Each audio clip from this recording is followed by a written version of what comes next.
জামাতের বিরুদ্ধে অনেক প্রোপাগান্ডা আছে। বিএনপি শাসনামলেও যেমন জামাতের বিরুদ্ধে প্রোপাগান্ডা ছিল, আওয়ামী লীগ শাসনামলে ছিল। এমনকি বিএনপি আওয়ামী লীগ শাসনামল শেষে এই বর্তমান অন্তর্বর্তীকালীন সরকারের সময়েও কিন্তু জামাতের নামে বিভিন্ন পক্ষ থেকে এই অপপ্রচার চালানো হয়। আসলে জামাত এবার সকল অপপ্রচারের মুখ বন্ধ করে দিল এবং স্পষ্টভাবে জানিয়ে দিল যে তাদের অবস্থানটা আসলে কি, তারা কতটুকু দেশবিরোধী এবং দেশের বিরুদ্ধে তারা কতটুকু চক্রান্ত পূর্বে করেছে এবং ভবিষ্যতে তারা দেশ নিয়ে কি করতে চায় সে সম্পর্কে আজকে এই 5ই আগস্ট জামাত ইসলামের নায়েবে আমির জনাব ডাক্তার মোহাম্মদ সৈয়দ আবদুল্লাহ মোহাম্মদ তাহের উনি স্পষ্টভাবে জানিয়ে দিয়েছেন।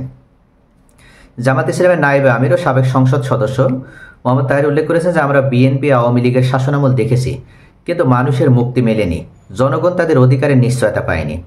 আপনারা যদি আমাদের একবার সুযোগ দেন এবং আমাদের উপর আস্থা রাখেন তাহলে আমরা 54 বছরের ইতিহাসই বদলে দেব। আজকে 10টায় মহাখালী কলেরা হাসপাতালের সামনে জুলাই অভ্যন্তরে বর্ষপূর্তি উপলক্ষে গণমিছিল পূর্ব বিশাল সমাবেশে প্রধান অতিথির বক্তব্যে তিনি এসব কথা বলেন। এছাড়া এখানে জামাতের আরও কেন্দ্রীয় বিভিন্ন নেতৃবৃন্দ উপস্থিত ছিলেন। তাহের বলেন, বিগত 15 বছর আওয়ামী বাকশালীরা দেশে অপশাসন দুঃশাসন চালিয়েছে, কিন্তু ছাত্র জনতার ঐক্যবদ্ধ অভ্যন্তরের মাধ্যমে তাদের লজ্জাজনকভাবে ক্ষমতা থেকে বিদায় নিতে হয়েছে। তারা আবার দৃশ্যপটে ফিরে আসার জন্য নানা ষড়যন্ত্র অব্যাহত রেখেছে, কিন্তু বীর জনতা তাদের সেই ষড়যন্ত্র কোনোভাবেই সফল হতে দেবে না। যারা নতুন করে স্বৈরাচার হওয়ার চেষ্টা করছেন তাদেরও জনগণ কোনোভাবেই মেনে নেবে না। তিনি দেশ ও জাতিকে নিয়ে জামাতের ভবিষ্যৎ পরিকল্পনার কথা উল্লেখ করে বলেন, জামাত সত্য, ন্যায় ও ইনসাফ প্রতিষ্ঠার আন্দোলন অব্যাহত রাখবে। দেশের স্বাধীনতা সার্বভৌমত্ব রক্ষার প্রশ্নে জামাত কারো সঙ্গে আপোষ করবে না, বরং দেশের টেকসই গণতন্ত্র প্রতিষ্ঠা ও তা রক্ষার জন্য জামাত ইসলাম সবকিছু করবে। দেশকে কল্যাণ রাষ্ট্রে পরিণত করার জন্য আগামী নির্বাচনকে চ্যালেঞ্জ হিসেবে নিতে সবার প্রতি আহ্বান জানিয়ে তিনি বলেন, গণতান্ত্রিক পদ্ধতির নির্বাচন দেশ ও জাতির জন্য কোনো সুফল বয়ে আনবে না। স্বাধীনতার 54 বছরে প্রায় সব নির্বাচনে প্রশ্নবিদ্ধ ছিল। বিশেষ করে 1973 সালে নির্বাচন সহ শেখ হাসিনার অধীনে কোনো নির্বাচন ছিল না। এসব নির্বাচনে ব্যাপক ভিত্তিতে রিগিং, গণহারে সিল মারা, কেন্দ্র দখল, ডামি নির্বাচন, ব্যালট ছিনতাই, দিনের ভোট রাতে করা সহ ভোটারবিহীন নির্বাচন অনুষ্ঠিত হয়েছে। মূলত এসব ছিল ভুয়া ও নির্বাচনের নামে প্রহসন।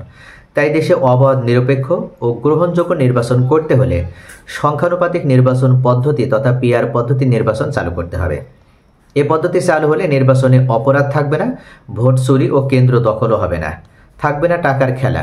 মূলত যাদের প্রয়োজনীয় জনসমর্থন নেই তারাই এ পদ্ধতির বিরোধিতা করছেন।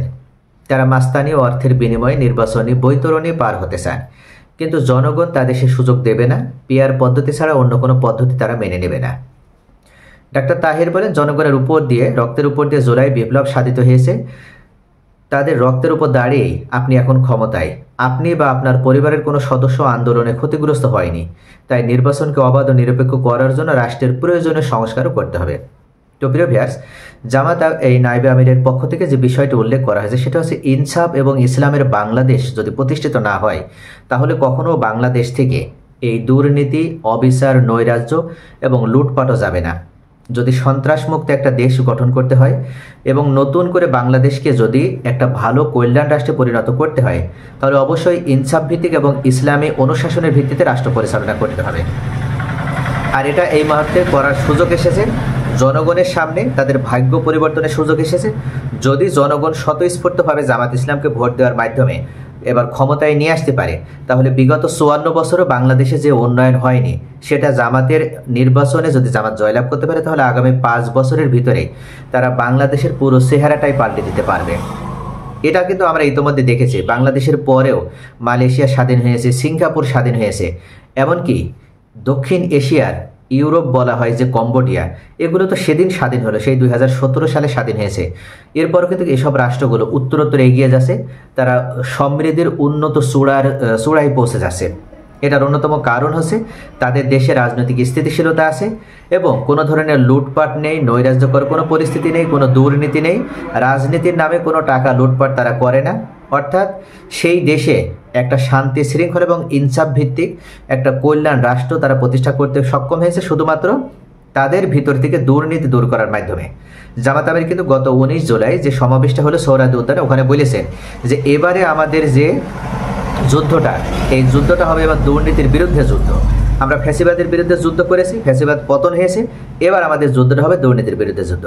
তো প্রিয় ভিউয়ার্স, জামাত আমির, নায়েবে আমির ডাক্তার আব্দুল্লাহ মোহাম্মদ তাহের উনি যে কথাটা বলেছেন, এটা যদি আমরা আমলে নিতে পারি, সাধারণ জনগণ যদি বিষয়টি উপলব্ধি করে জামাতকে ক্ষমতায় নিয়ে আসতে পারে, তাহলে এটা কিন্তু জামাতের দ্বারাই সম্ভব হবে। সকলে ভালো থাকুন। Thanks for watching.